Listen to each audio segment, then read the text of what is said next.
Welcome to your sleep story. I'm so glad you're here tonight.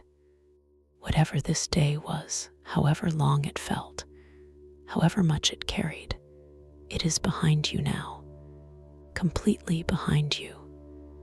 You made it through, and that is everything. So let's begin. Before I take you anywhere tonight, I want to count you down from 10 to 1.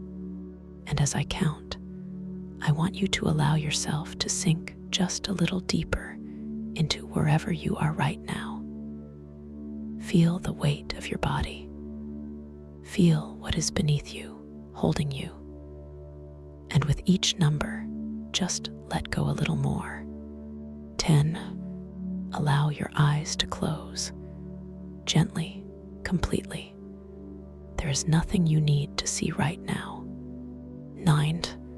Feel your shoulders and let them drop as far as they want to go. 8. A slow breath in through the nose. 7. And all the way out. 6. Your hands. Feel them opening. Whatever you've been holding today, you can put it down now. 5. Your jaw is soft. Your face is soft. 4. Your legs are heavy, warm. 3.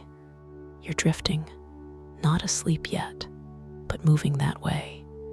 2. The day is behind you, completely and entirely behind you. 1. And now, tonight's sleep story, the relaxation. Before we go anywhere, I want to stay here with you for a moment. Just here, just now, because this moment, this exact moment right now, where you are lying in the quiet, deserves a little attention, a little kindness. Take a breath in for me, from the very bottom of the belly. Good, and let it go. And as you breathe out, I want you to imagine that everything you were carrying today, every worry, every unfinished thought, every heavy thing is just leaving with that breath, just drifting away. You don't have to solve anything tonight. You don't have to figure anything out. You don't have to be anything other than exactly what you are right now. A person who deserves rest, a person who deserves sleep, because you do, you really do. Whatever happened today, however hard it felt, however much it carried, you made it through. You are here, and that is enough. That is more than enough. You are safe, and you are here. Bring your awareness gently to your feet now. Just notice them and allow them to soften. The toes uncurling, the arches releasing. All the small held tension of the day simply letting go. Let that softness travel upward, through the calves, through the knees, the thighs. All of it warm, all of it heavy, all of it resting now. Your lower back, your hips. Allow yourself to feel the surface beneath you taking your weight completely, fully. You don't have to hold yourself up anymore.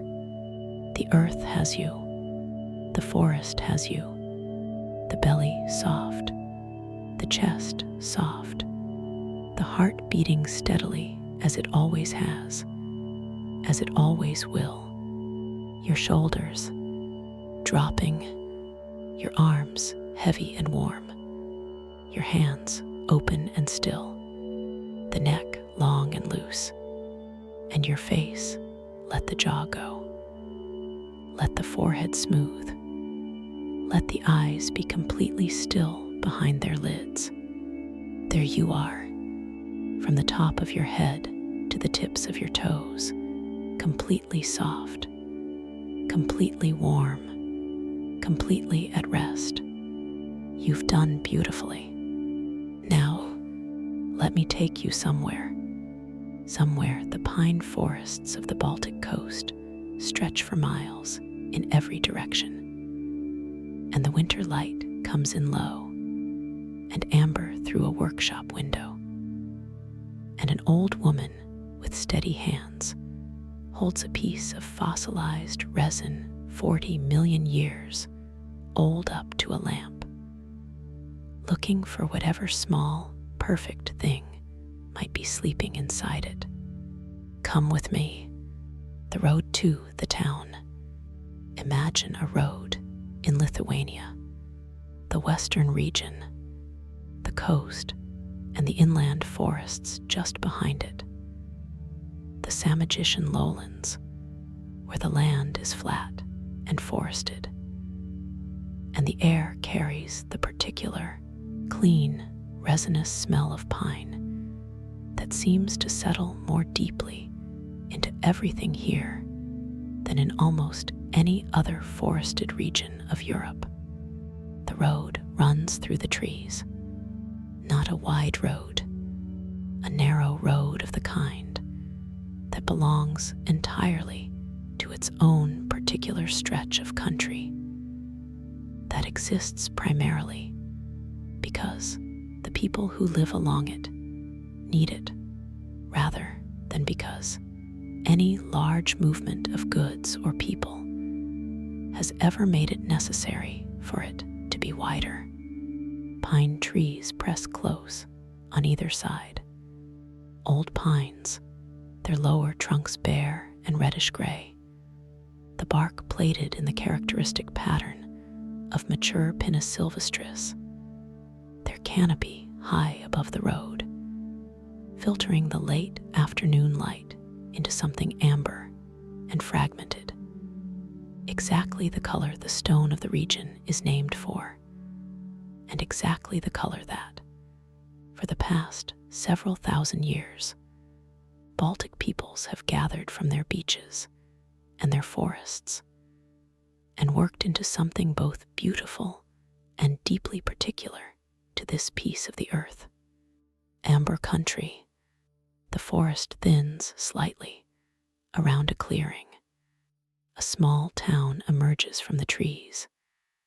A handful of streets, a church, a market square whose modest scale is nevertheless clearly the center of some small but genuine civic life.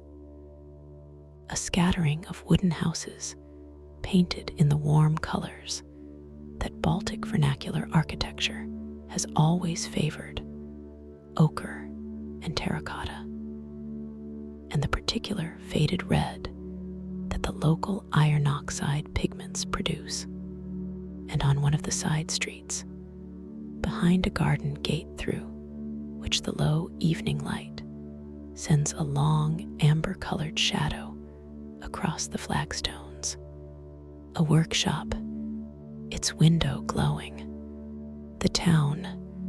Let me stay with the town for a moment before we enter the workshop, because this place deserves its own brief attention. It is not remarkable by any conventional measure. No famous historical event occurred here. No celebrated person was born here. It does not appear in travel guides, except perhaps as a footnote to the more famous Amber Coast and the well-known Amber Museum in the nearest large city, which is itself not particularly large by international standards. It is simply a Lithuanian forest town. There are perhaps 1,000 such towns across this country's interior, each one with its own particular combination of forest and field and church tower and wooden houses, and the accumulated memory of a community that has lived in one specific place across many generations. What makes this particular town the place this evening's journey brings you to is not anything dramatic. It is simply this one workshop on one side street where one woman has been working with amber for 61 years, and where the work she does is, in its particular, patient, deeply accumulative nature, as worth your attention as any other craft, any other keeper, any other tradition you have encountered across all of these evenings. The amber workshop, through the gate, the garden, a small garden between the gate and the workshop door, not large, kept with the particular, practical neatness of a garden that is tended by someone who has time for it, but not an unlimited amount of time, which is to say that the essential things are done. The paths swept, the beds weeded, the apple trees deadwood removed, but that a certain gentle informality is also allowed, the kind that shows in a few self-seeded plants growing between the flagstones, in the slight irregularity of the climbing roses training along the fence, in the general quality of a garden that is loved without being obsessed over. In the far corner, beside the workshop's external wall where the drainage is best, a bed of herbs, the ordinary kitchen herbs of a Lithuanian garden, dill and parsley, and the wild marjoram that grows freely across this whole region's forest edges, and in one particular spot, beside the workshop door, a small pot that holds what appears at first glance to be a collection of smooth, irregular pebbles. Not pebbles, rough amber, pieces still in their raw, unworked state, cloudy, irregular, their surfaces rough with the particular pitted texture of amber that has been tumbled in sand and surf along the Baltic shore.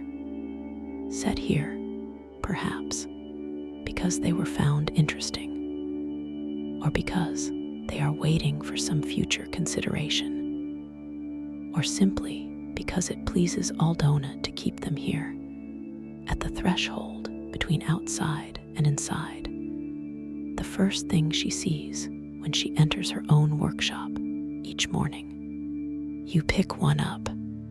It is lighter than you expect, warm in the hand, even in the cool evening air, in the way that amber is always warm. Its low thermal conductivity, meaning it holds the temperature of whatever last touched it, giving it a bodily quality that glass or stone never quite achieves. You put it down. You open the workshop door. The first breath, pine resin. This is the first smell, and it is the most fundamental, because amber is pine resin, and pine resin is what amber smells of when it is worked. Not the sharp, medicinal smell of fresh pine, but something older, something that has been concentrating and transforming across 40 million years of geological time, producing a fragrance that is simultaneously familiar and ancient, like the smell of something remembered from further back than memory actually reaches. When amber is cut, polished, drilled, it releases this smell, not strongly, faintly, the faint, warm, slightly sweet, resinous fragrance of ancient forest, as if the pine trees that produced this material are still here, somewhere, still standing in some forest that no longer exists, still breathing their living chemistry into the air of a workshop that would have been unimaginable to them beneath the amber resin sawdust, very fine sawdust, barely distinguishable from dust itself, settling on every horizontal surface in this small room with the patient accumulation of a craft that has been going on here for 6 decades. And beneath the sawdust, beeswax, used in the polishing of finished amber pieces, the beeswax giving the stone its final, warm, slightly soft sheen, its own sweet smell, adding another layer to the workshop's already complex fragrance. And the room itself, old wood, old stone, the particular smell of a building that has absorbed the work of one person across 61 years, exactly as Vaclav's Prague workshop absorbed his, exactly as Henry Belek's perfume laboratory absorbed the accumulated chemistry of 3 centuries of his family's work, a space that smells of what it is: amber, time, and the patient attention of one woman's long working life. Lithuania. She is 80 years old. Her name is Aldona. She has been working amber in this workshop for 61 years, since she was 19 years old, and her own grandmother, a woman named Marija, first placed a piece of raw Baltic amber in Aldona's young hands and showed her how to feel its particular temperature, its particular weight, its particular warmth, and said, in the particular direct way of people who have been practitioners of something for a very long time, "This is your material. Learn to hear what it is telling you." Marija had learned from her own mother, and her mother from hers. The chain of women working amber in this family runs back further than any surviving record confirms, into the longer, quieter history of a craft that has been practiced on this stretch of Baltic coast since people have lived here at all. Amber jewelry found in Baltic archaeological sites dating back many thousands of years. The same material, the same forest resin, worked by hands whose direct line of descent leads through more generations than anyone could trace to the hands of the woman now working at this bench. Aldona is not working the bench tonight, not actively. She is sitting beside it, in a low chair moved close to the workbench's lamp, holding a piece of raw amber up to the light. Looking, just looking. Her eyes are still sharp, though she wears reading glasses now for fine work. Her hands are still steady, though the joints have stiffened considerably across the past decade, requiring her to pace her work differently than she once did, to take more rest between sustained operations. She is looking at the amber for the same reason that Fernand reads the color of his brine, that Tamaz examines a newly found creature in a tide pool, that Elisabetta looks at a damaged manuscript page under her magnifying loupe. She is learning what this particular piece is, what it contains, what it wants to become. Amber itself. Let me tell you what amber actually is, because most people have an incomplete picture of it. Amber is not a mineral. It is not a crystal, not a stone, not any form of inorganic geological material. It is tree resin. Specifically, it is the fossilized resin of ancient coniferous trees, predominantly a now extinct species related to the modern Kauri pine of New Zealand that secreted this resin in enormous quantities approximately 40 to 50 million years ago, during the Eocene epoch, when the Baltic region was considerably warmer than today and covered by a dense, extensive subtropical forest. The resin flowed from the trees in the way that pine resin still flows from living pines today, in response to wounding, as a kind of biological sealant, protecting the tree from fungal infection and insect attack. It accumulated in great quantities on the forest floor or in the soil around the tree's roots. Over millions of years, it underwent a chemical transformation. Polymerization, the long organic molecules of fresh resin gradually cross-linking and hardening into the stable, durable, beautifully translucent material that Baltic beaches wash up today, and that Baltic craftspeople have worked for millennia. The Baltic coast holds, by a considerable margin, the world's largest known deposits of this particular amber. Perhaps 90% of all accessible amber in the world is concentrated in this relatively small coastal region.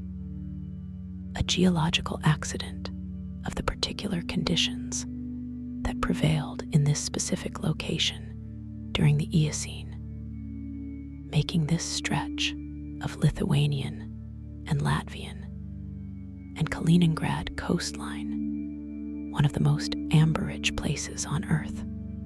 The amber does not stay buried. The sea, working at the underlying layers of the Eocene deposits offshore, erodes it free and tosses it in the surf, and it washes ashore. Still today, after thousands of years of human collection, in quantities sufficient to sustain an entire regional craft economy, at specific beaches and specific tidal conditions that the people who know this coast have known how to read for generations. Aldona's grandmother taught her the beaches. Aldona has taught her own students. The amber keeps washing in, as it has always washed in. What is inside? The piece Aldona is examining is the size of a large egg. Irregular, its outer surface still rough and cloudy. The cortex, the weathered outer skin of amber that forms when the raw material is exposed to oxygen and light across the years, concealing whatever lies within.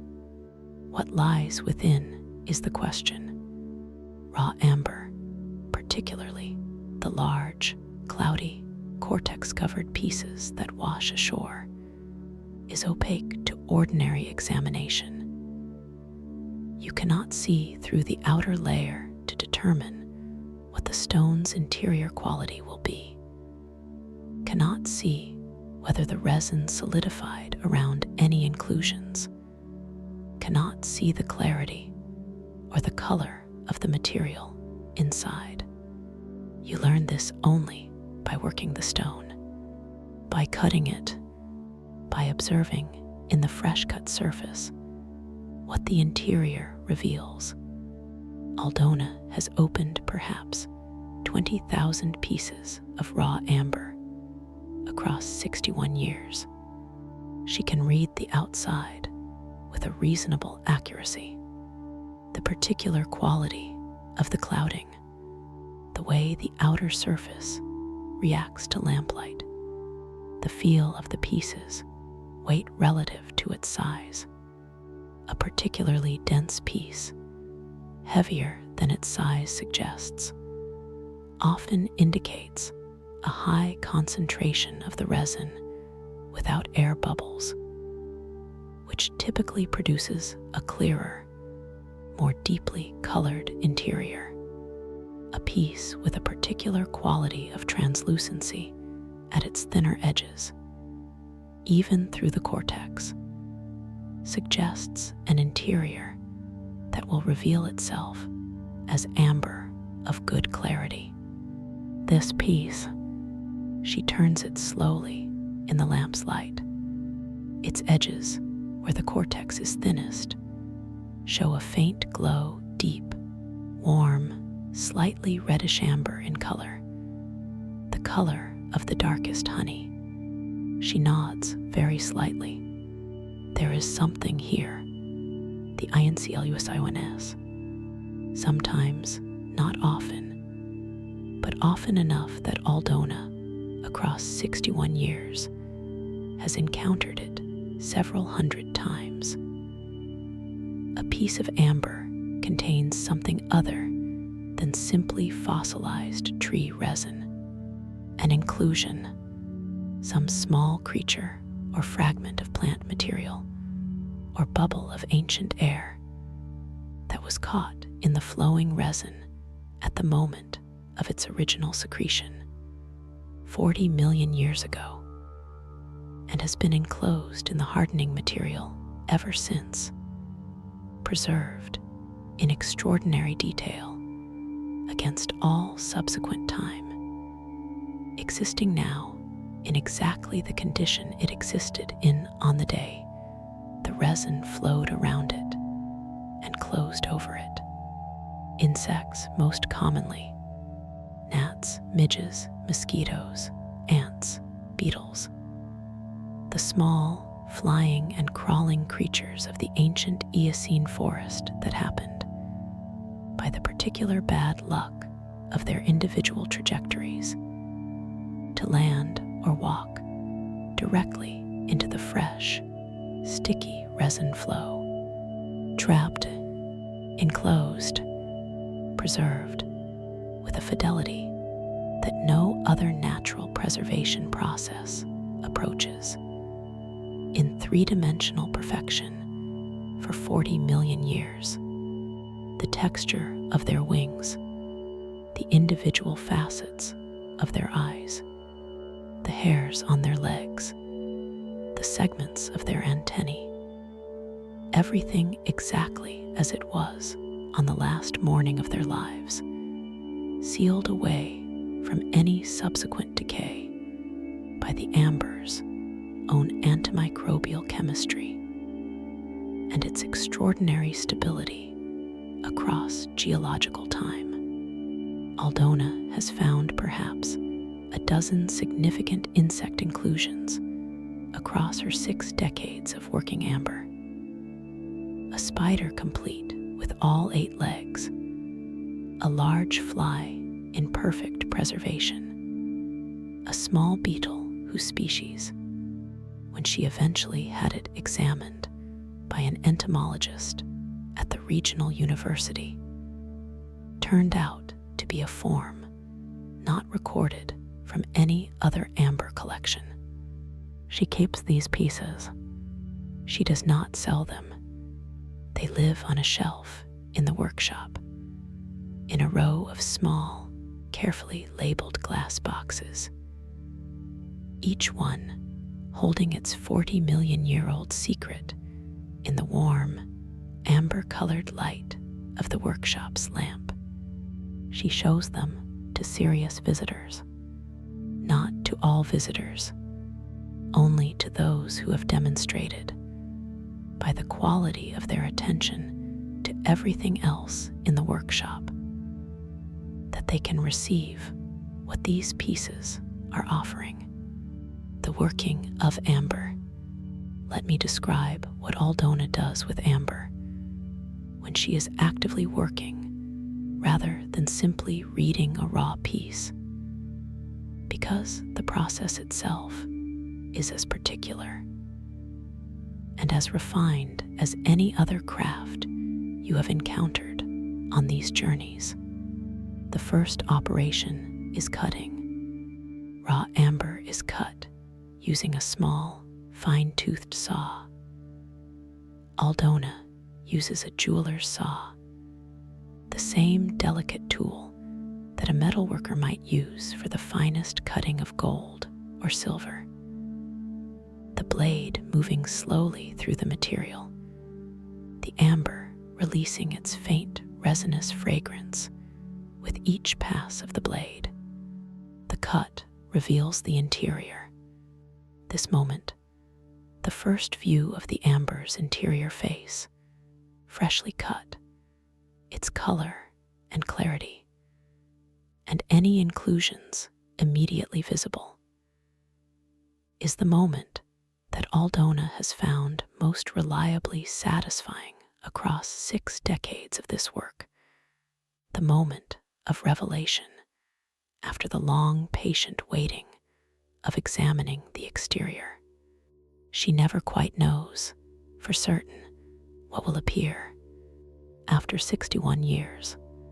Still, a surprise sometimes, then the shaping, the filing and grinding that reduces the cut amber to the form it will eventually take.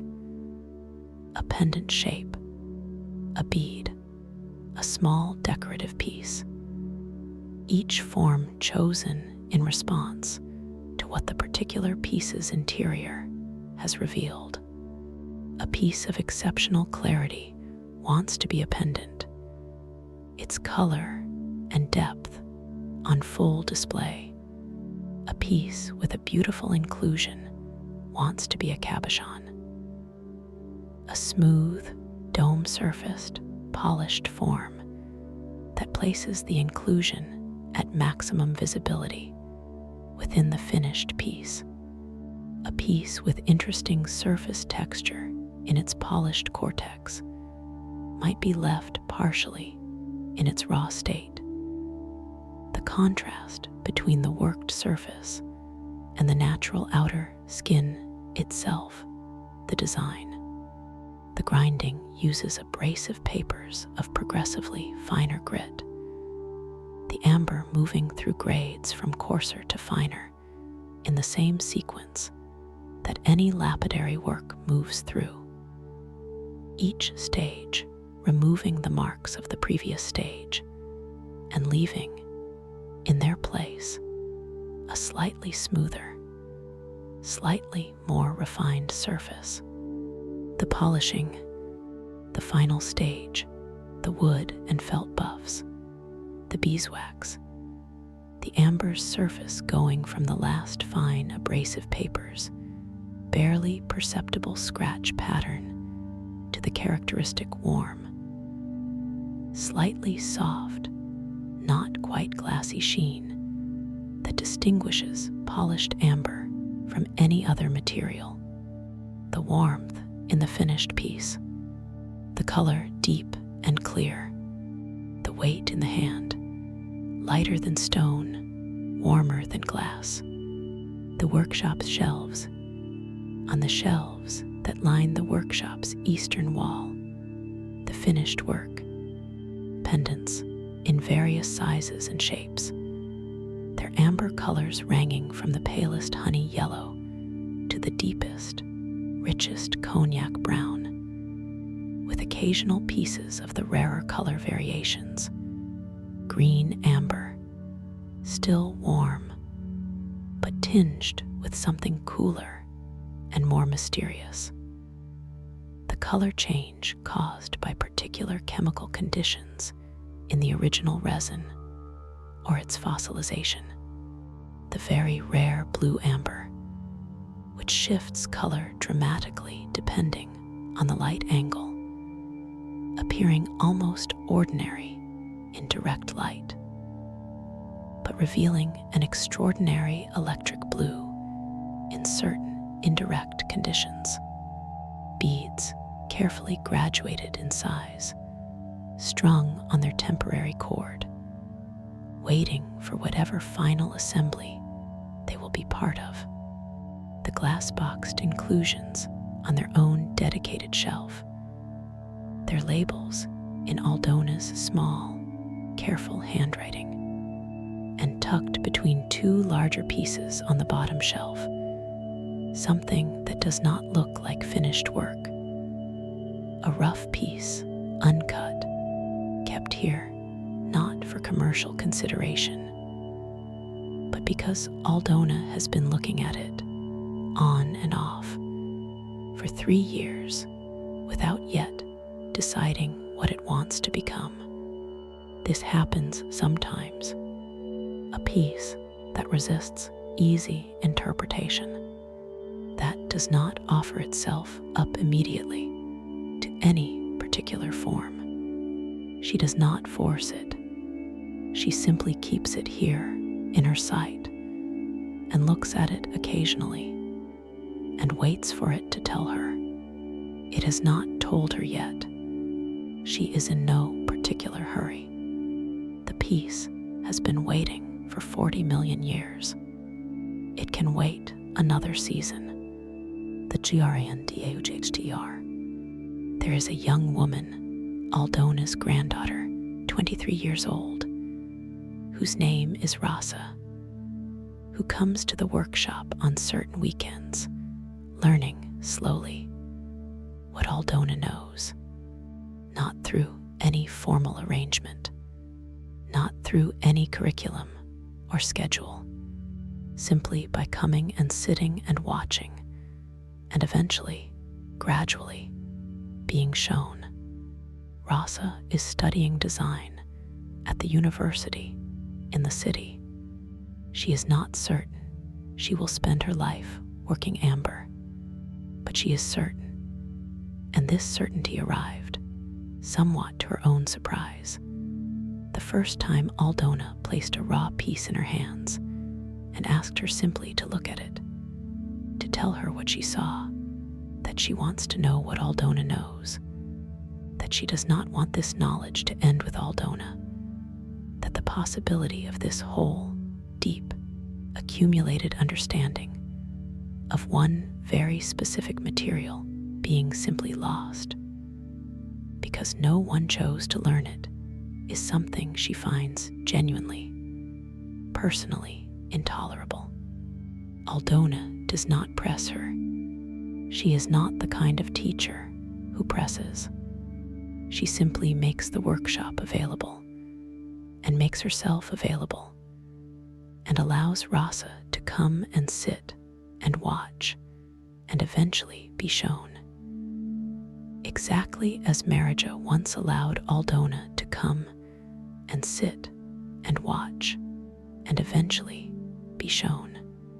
The chain, link by careful link, as it has always been with everything in this whole long series of evenings.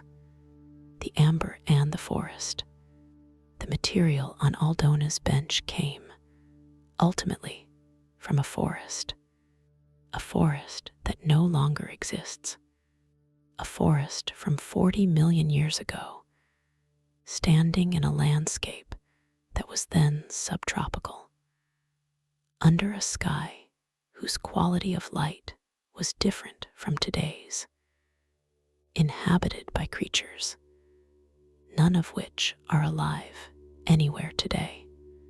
That forest's resin is in Aldona's hands tonight. She is the most recent in a very long line of people who have held Baltic amber, who have found it on beaches and felt its warmth and looked at its color and found something in it that seemed worth working with, worth transforming, worth the patient, accumulated skill that turning raw resin into finished jewelry requires. The oldest Baltic amber jewelry found by archaeologists dates back approximately 10,000 years. 10,000 years of people finding this material on these beaches and deciding it was worth something, worth the attention, worth the work. Aldona thinks about this sometimes, not constantly, not dramatically, but sometimes, in the quiet of a working evening, holding a piece up to the lamp, feeling its particular warmth in her palm. She is aware of this whole, enormous span of time pressing up against her hands from inside the material itself. The forest, the resin flowing, the slow, million-year transformation, the storms that wash it free, the beach where it lands, the hands that find it, her hands, one particular set of hands, in an unbroken chain of hands going back 10,000 years, each pair finding its particular piece of this 40 million-year-old forest and deciding, again, that it was worth doing something careful and attentive and lasting with it. The sound of the workshop tonight, is almost entirely silent. Aldona is not working actively. She is simply looking, simply reading the piece in the lamp's light. The sounds are correspondingly small. The lamp itself, a small hiss from the gas flame, barely audible. The sound of combustion occurring in a controlled and very modest way. The occasional soft sound of the amber piece being turned in Aldona's hands. The barely perceptible sound of her skin against its smooth, polished surface. The clock on the workshop shelf, old like Pieter's tower clock, like the clock in Merwin's Welsh cottage, like the clock in Tomaz's cottage above the Irish shore. The particular, reliable tick of a mechanical timepiece that has been keeping the hours in this room for longer than Aldona has been working here. And from outside, through the workshop's single window, the forest, not loudly, the forest of Lithuania in the evening, is one of the quietest places in Europe, dense, heavily damped by the tree's own mass. The wind rarely reaching the forest floor with anything like the force it has above the canopy. The whole forested interior of this country, producing a particular quality of calm that distinguishes it from the more exposed coastline just a few kilometers west. Through the window tonight, the forest is simply breathing, the very faint rustle of pine needles, the soft, distant call of a wood pigeon settling somewhere in the canopy, the even more distant sound of the town's own ordinary evening sounds, filtered through the forest's own dense mass into something barely distinguishable from silence itself.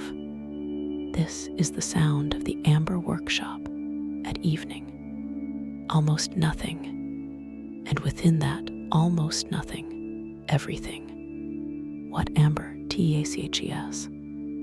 Aldona has thought, across 61 years of working with this particular, ancient, warm material, about what it has taught her. It has taught her, first and most fundamentally, something about the relationship between time and value. Raw amber is not, by any ordinary measure of aesthetics, beautiful, cloudy, irregular, its surface weathered and rough. A person picking it up on a beach without any prior knowledge of what it is would likely set it down again without a second glance.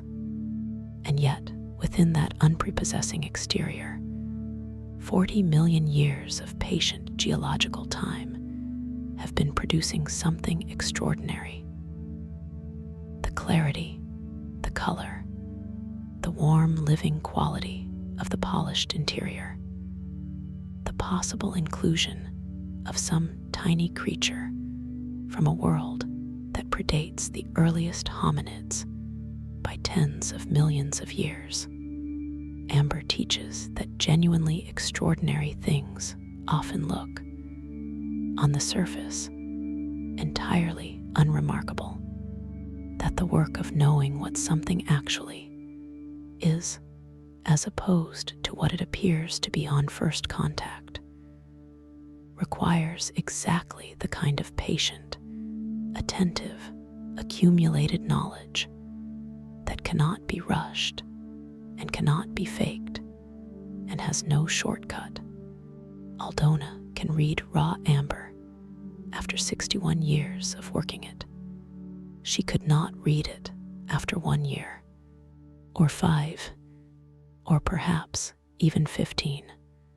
The reading is the work of a lifetime, and it produces a corresponding lifetime's accumulation of perception.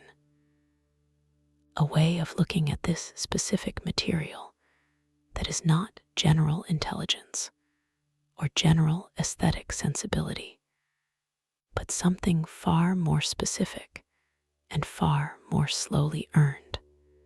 This, she has come to believe, is true of most genuinely deep knowledge. You cannot have it quickly. You can only have it slowly. And the slowness is not a defect in the process. It is the process. The evening DAPNS.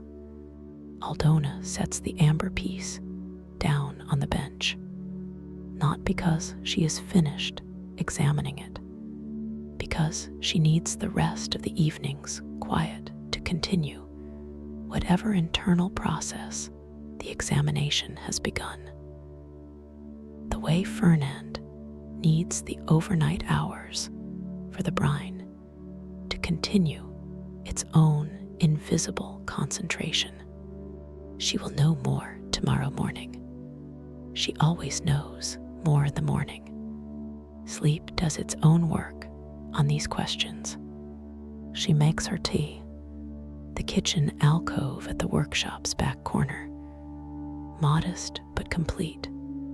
A small stove, a kettle, a shelf with a few cups, and a tin of the particular black tea she has drunk every evening of her working life. She makes it strong and sweet, in the Baltic tradition, strong enough to stand a spoon in, sweetened with the dark forest honey that comes from hives kept in the forest beyond the town by a beekeeper she has known for 30 years. She sits with it at the workbench, the lamp still lit, the amber piece still visible on the bench's surface, the piece of rough amber from the shelf below the inclusions box also visible. It's 3 years of patient waiting continuing. The tea warms her hands. The lamp warms the amber. The forest outside holds its own dark and quiet counsel. The amber coast, a few kilometers to the west, the Baltic Sea. Even here, even through the forest's density, and the town's modest interruption of the flat, forested landscape, the sea is present, not visible, not audible from this distance on a calm night, but present in the air, the particular quality of the Baltic coastal air, carrying enough oceanic moisture to feel different, even on a still evening like this one, from the drier air of the interior, the sea that has been washing amber onto these beaches for 10,000 years of human use. Before that, washing it onto beaches inhabited by whatever pre-human creatures occupied this coastline during the Pleistocene. Before that, washing it onto beaches that no human or pre-human creature had yet reached, the amber accumulating across all of these years, in the sand and the shallows, waiting for the storm that would release it to the surface and the hands that would eventually find it. Some of Aldona's raw material stock came from the beach. She went herself, in her younger decades, walking the specific stretches of coastline that her grandmother had taught her. The beaches where particular underwater topographies and particular current patterns concentrate the amber's drift, the specific post-storm conditions that bring the most material to the surface. She no longer walks those beaches herself, her knees, but she knows them still, in the way that old Tamaz knows the tide pool locations on his Irish shore, even when he cannot walk to them. Knows them by the accumulated sensation of having been there many times in many weathers, across many decades. The beaches are in her body. The amber is in her hands. The forest is outside the window. The sea is somewhere beyond the trees. All of it, simply here. Marija's piece. On the shelf with the inclusions, slightly apart from the others.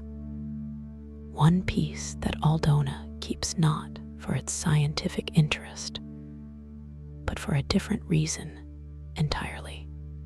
A finished pendant, old, made by Marija, Aldona's grandmother.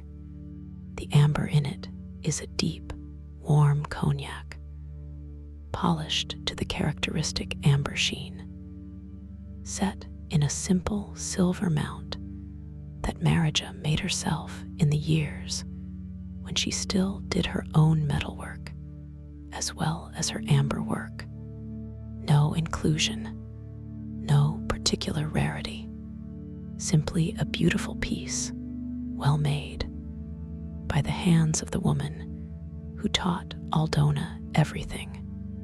Marija is gone, has been gone for many decades, but her hand's work is here, in this piece, in the bench where she once worked, which Aldona uses still, in the particular technique of reading raw amber that she passed to Aldona the way she passed the piece in her hands on that first morning, saying, "This is your material. Learn to hear what it is telling you." Aldona is still learning. After 61 years, she is still, in some quiet sense, listening. The workshop at night. Aldona extinguishes the lamp. The workshop settles into its particular darkness. Not entirely dark. The window, admitting a faint ambient glow from the town's own modest evening lights, just enough to make the amber pieces on the shelves glow very faintly, their warm color present even in near darkness. The material's fundamental quality of holding and reflecting light persisting even when the light source has been removed. She goes to the house. The workshop door closes. Inside, the amber waits. The inclusions in their glass boxes. The rough piece that has been waiting 3 years for its form. The new piece from this evening's examination. Its interior beginning to be understood. Marija's pendant on its shelf. The tools laid out. The lamp dark. The clock still ticking. The faint smell of 40 million years of pine resin pervading every corner of this small room. Absorbed into the walls and the bench and the old wooden shelves across 6 decades of exactly this kind of patient, lamplit work. Outside the window, the forest that is not the same forest that produced this amber, not the same trees by 40 million years and an entire geological epoch, but forest nonetheless, pine trees growing from this same Baltic earth, producing their own living resin in response to injury and infection. The same basic chemistry playing out in every tree of this forest that played out in the long-vanished trees that produced what is now on Aldona's shelves. The living forest, the fossilized forest, the same material in different moments of its existence, separated by 40 million years and joined by chemistry. Both here, both tonight, you are drifting. You are still in the workshop, or somewhere very like it, the amber on its shelves, faintly glowing in the dark, the forest outside, breathing its slow pine breath, the clock ticking its patient measure of time in a room that holds, on its shelves, the evidence of 40 million years of time already past. Aldona is in her house. Rasa will come on the weekend. Marriage's pendant is on its shelf.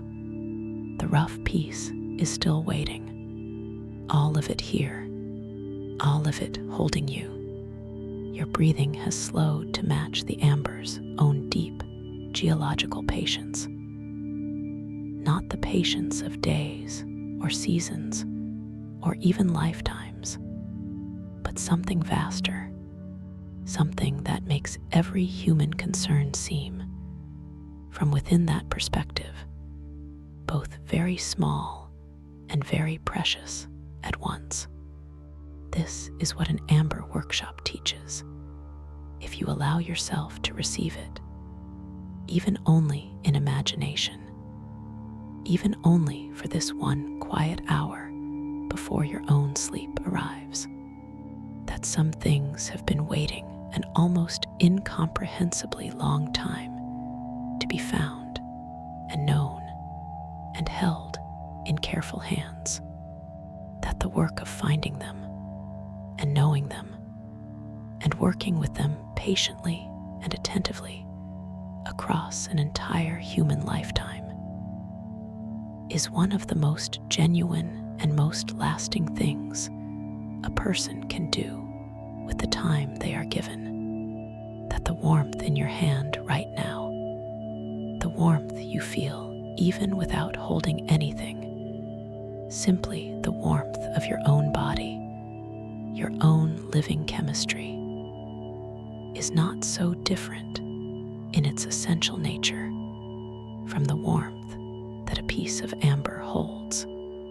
Both of them a record of something that was alive, both of them carrying their history in their own particular warmth. You can rest now. The forest is outside. The amber is on its shelves. The clock is keeping the time. The COLOURS of amber. Let me take you more slowly through the amber on Aldona's shelves, because the range of color in this material is one of its most extraordinary and least widely understood qualities. Most people, when they think of amber, think of one color. They are wrong. Baltic amber occurs across a spectrum of color that rivals any gemstone. Each shade produced by different chemical conditions in the original resin or different circumstances of its fossilization across the subsequent millions of years. The most common color, pale yellow to warm honey gold, is what most people recognize, the color that has given its name to to an entire family of related shades across many languages. But this is only the beginning. Deeper into orange, the pieces that have absorbed more of the resin's natural terpene compounds, or that formed under conditions of slightly higher temperature, their color deepening toward a rich, almost cognac warmth that catches lamplight and seems to generate it. Then the reds, less common, a deep wine-dark amber that some collectors specifically seek, and that Aldona has found across her decades, perhaps a dozen times, pieces so deeply saturated with color that they seem almost opaque, until you hold them up to a strong light and the red blazes through. The bony amber, milky white, opaque. The cloudiness produced by millions of tiny air bubbles trapped in the resin as it flowed and hardened. Each bubble too small to see individually, but collectively creating the appearance of clouded glass or alabaster. The green, rarer than the standard yellows and honeys. The green color resulting from particular chemical interactions during fossilization. Not a bright emerald green, something more subtle, a warm green with underlying golden tones, as if the amber has absorbed the light of the forest above it. And the blue, the rarest of all Baltic amber colors, found only occasionally, its color not immediately visible under ordinary lighting, but revealed dramatically under ultraviolet light or certain oblique natural light angles. An electric, vivid blue that seems incompatible with the warm amber tones of the same piece's ordinary appearance. The blue caused by specific fluorescent compounds that formed under particular fossilization conditions. Aldona has 3 pieces of blue amber. They occupy a separate small shelf. She considers them the most remarkable things she owns. She has shown them to Rasa. Rasa, when she first saw them shift from ordinary amber to their extraordinary blue under the UV lamp Aldona keeps for this specific purpose, sat for a long moment in silence. Then she asked, very quietly, how. Aldona explained the chemistry, but she also said something else. She said, the blue was there the whole time. In every piece of ordinary amber on this coast, the potential for blue is there.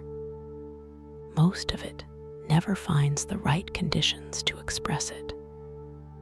These 3 found those conditions. They were the same material as all the others. They simply had different circumstances. Rasa thought about this for a while. She has continued thinking about it since. The autumn light. Something particular happens to light in a Lithuanian forest in autumn. The birch trees that grow at the forest's edges and in clearings turn, by late October, to a deep, warm gold that is almost the color of amber itself. As if the forest, for these few weeks each year, is making visible the color of what lies buried in its own deeper geological history.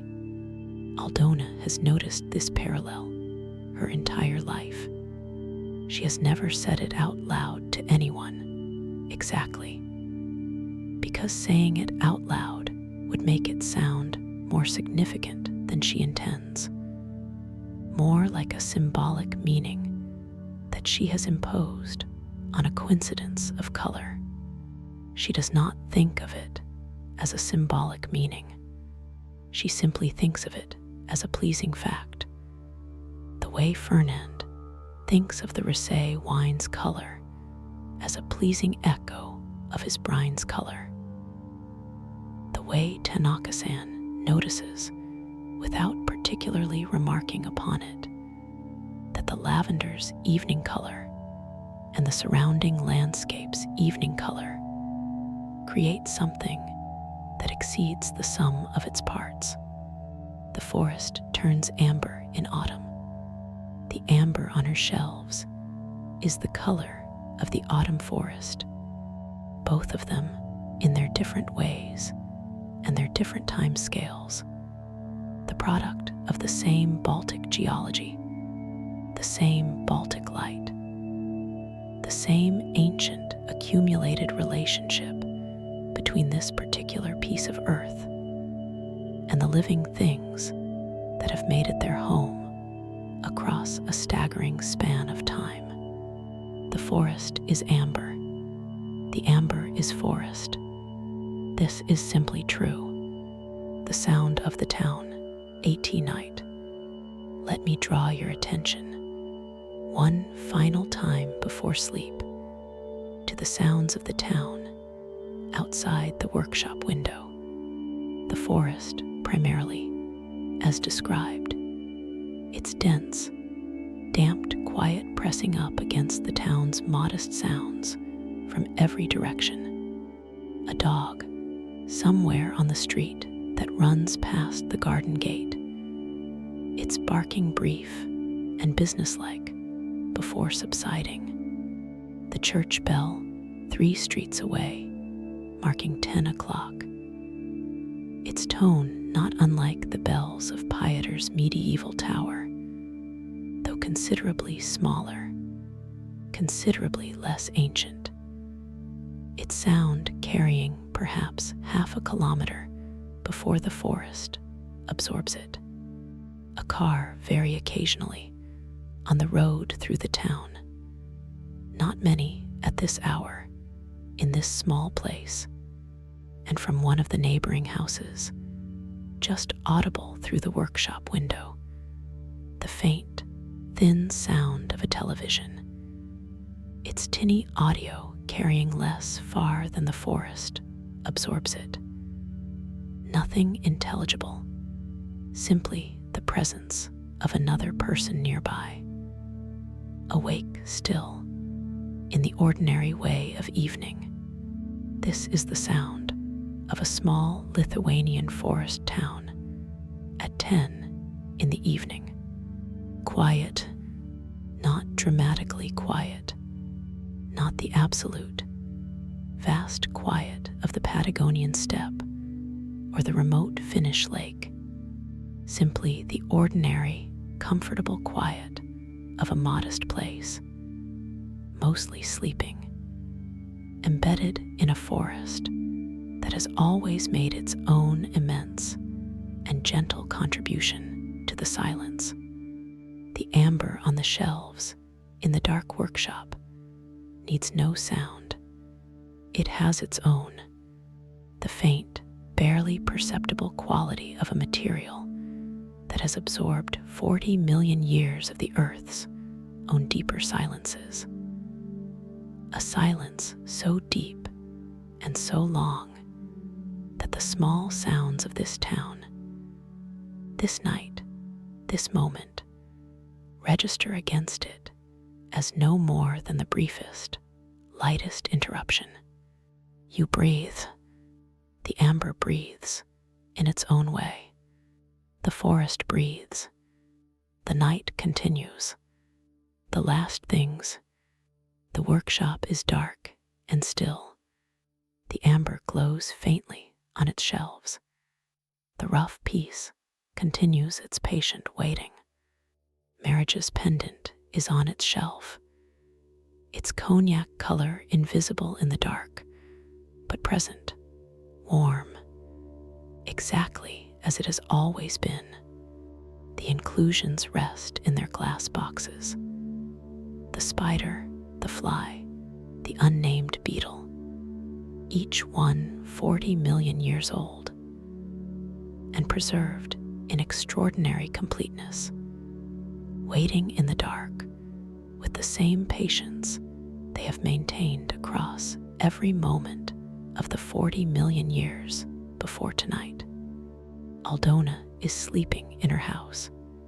The clock is ticking in the empty workshop. The lamp is out. The tools are on their bench. The raw piece from this evening's examination rests on its cloth, its interior beginning slowly to be understood. Tomorrow morning, Aldona will return. She will pick it up again. She will know she believes a little more. Outside the window, the Lithuanian forest holds the town in its quiet, dense embrace. The pine trees standing in their patient rows, their roots deep in Baltic soil, their resin moving slowly through their cambium in the way it has always moved, doing the same work the Eocene forest once did, making the same material against whatever wounds the world brings them. The forest, and beneath the forest, in the sand along the coast, a few kilometers west, more amber, already washing free, already moving towards some future beach, already waiting for the hands that will eventually find it. The workshop is dark. The amber glows faintly on its shelves, warm even in darkness, warm as it has always been warm. The inclusions rest in their glass boxes, 40 million years old, perfectly preserved. The rough piece waits on its cloth, 3 years of patient waiting, and 40 million before that. Marriage's pendant is on its shelf. The hands that made it are long gone. The making remains. The clock is ticking, slow and steady, keeping the time. Aldona is sleeping, her hands still. For the first time today, Rasa will come on the weekend. The chain continues, link by careful link.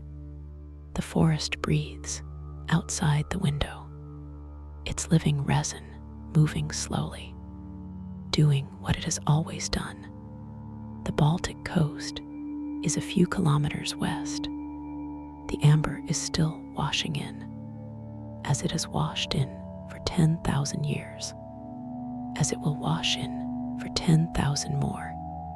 You are held tonight too, by this same ancient, patient warmth, by 40 million years of quiet geological time, by the particular warmth of a material that has been waiting in its own slow way to be held.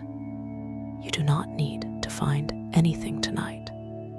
You only need to rest the way the amber rests, warm, patient, still, carrying its history in its own warmth.